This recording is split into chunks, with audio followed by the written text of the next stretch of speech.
नमस्कार, welcome back to my channel. मी किरण तुमचं स्वागत करते माझ्या नवीन एका ब्लॉगमध्ये। तर आज आहे डे 14 म्हणजे 30 व्लॉग्समधला आजचा 14वा दिवस। तर सकाळी मी 5:30च्या दरम्यान उठले आणि त्यानंतर मग माझ्या घराच्या समोरचा जो पॅसेज वगैरे आहे तो झाडून काढला, पुसून घेतला, रांगोळी वगैरे टाकली आणि त्यानंतर मी आत्ता आलेले आहे स्वयंपाकघरात स्वयंपाकाची तयारी करण्यासाठी। तर आज ना मला मुगाची भाजी बनवायची आहे आणि मी जेव्हा मुगाची भाजी बनवायची असते ना तर आदल्या रात्री मी ते मूग भिजत घालते, जेणेकरून दुसऱ्या दिवशी ते पटकन शिजून जातात। म्हणजे फोडणी घातली की त्या फोडणीमध्येच ते शिजतात।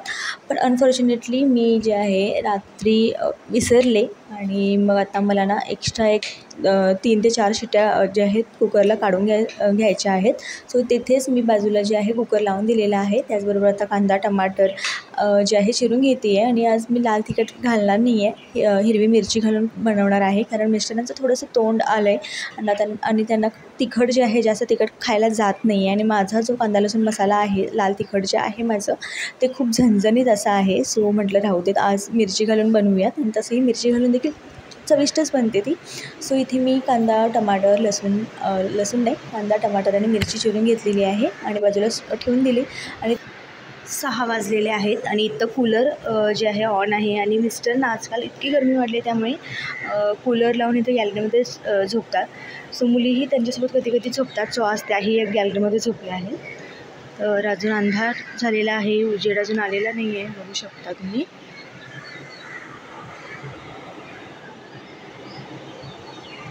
चला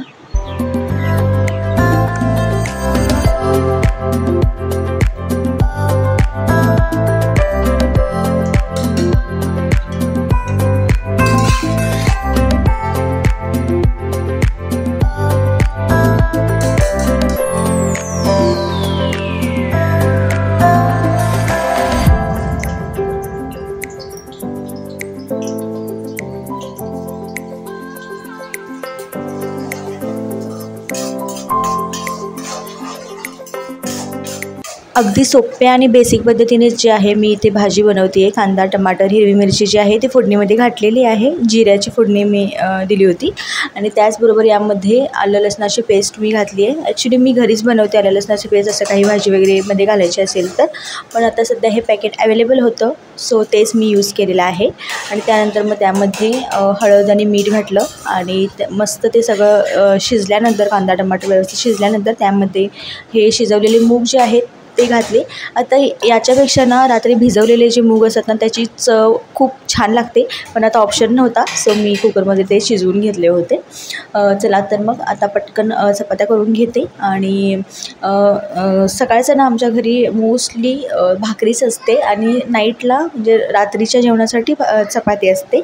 पण जेव्हा जेव्हा एखादी भाजी ना मिरची घालून मी बनवते बघा, म्हणजे तसं कोबीजमध्ये किंवा फ्लावरची भाजी जेव्हा मी मिरची घालून बनवते ना त्यावेळेस मी चपात्या करायचं प्रिफर करते। कारण मिरची घालून केलेल्या भाज्या असतात ना त्याबरोबर चपाती भाकरीपेक्षा बरी लागते असं मला वाटतं।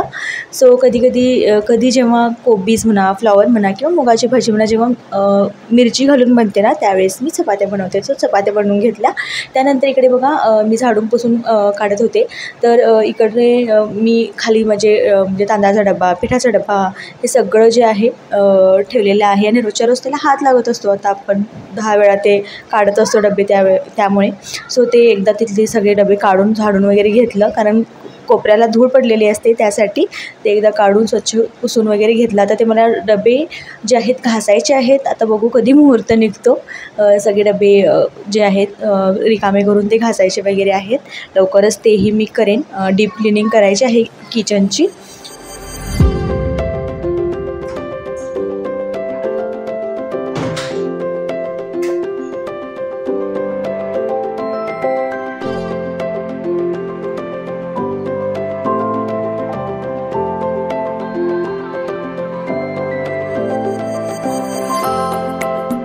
तर घर सगळं साफ करून घेतलं। आता ते बऱ्याचशा गोष्टी मी इथे स्किप केलेल्या आहेत व्हिडिओमध्ये, म्हणजे शूट केल्या नाहीत। म्हणजे घर झाडणं पुसणं त्याचबरोबर ओटा वगैरे स्वच्छ करणं।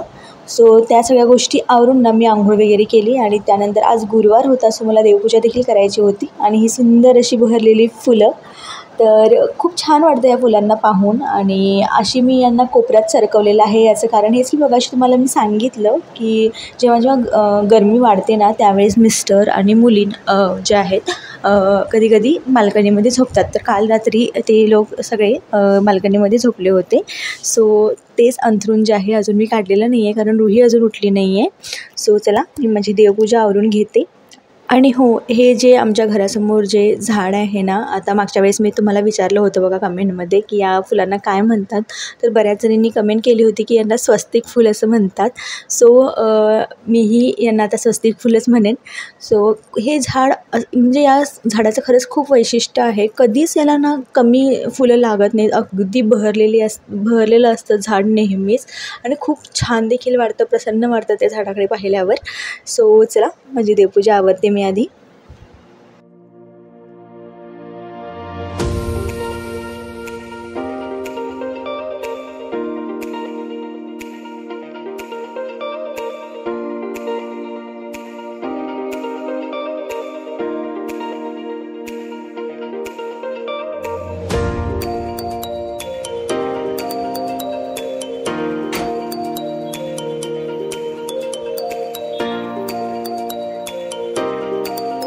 तर देवपूजा ही शॉर्टकटमध्येच मी दाखवलेली आहे. सगळं असं काही शूट केलेलं नाही आहे.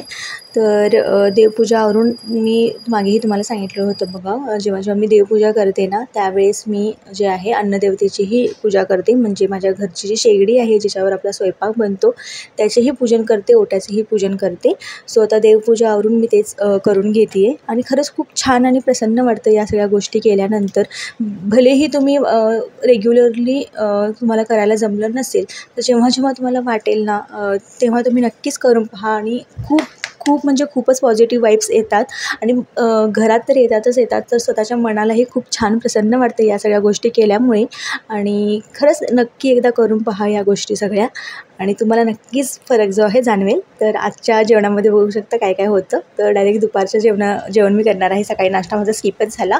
सो दुपारच्या जेवणामध्ये चपाती आणि भरपूर अशा भाज्या मी घेते आहे. चपाती फक्त एकच घेतली आहे कारण मी माझं थोडंसं जे आहे डाएटकडे लक्ष देते आहे. आणि लवकरच तेही मी तुमच्याशी शेअर करेनच. पण आत्ता स्टार्ट झालं आहे, म्हणजे आत्ता जस्ट स्टार्टिंग आहे. काही इफेक्ट मला वाटलाच तर मी नक्कीच तुमच्याशी शेअर करेन. चला तर मग हा व्हिडिओ मी इथेच संपवते. परत भेटूया नवीन एका व्हिडिओमध्ये, नवीन एका ब्लॉगसोबत. तोपर्यंत टेक केअर.